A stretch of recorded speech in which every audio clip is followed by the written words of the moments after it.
So Paul, I believe you're in Natural England's Countryside Stewardship scheme. Could you tell me how you use that scheme to actually manage the countryside for both farming and biodiversity or wildlife?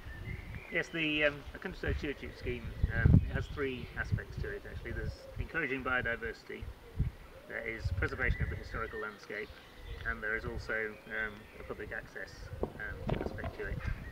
On the biodiversity side, we trim the hedges far less than we used to, so they're allowed to grow large. They produce, without trimming them, you get lots of berries on them going into the winter, which supports the wildlife, birds mainly in that case. We have a number of grass margins that you leave the grasses to go to seed, so that feeds the bottom of the food chain, and that then feeds on through. The permanent grass doesn't have any fertilisers on it or pesticides. We've dredged out a pond, all things that basically help the biodiversity here. On the preservation of the historical landscape aspect of it, as Flora said, the parkland is a deserted medieval village,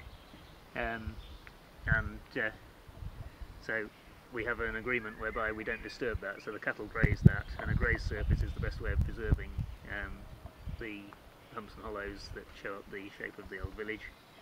As far as the public access part of it goes, the grassland is open public access, and we also have grants for educational access, so we can take groups around schools or local history groups or whatever.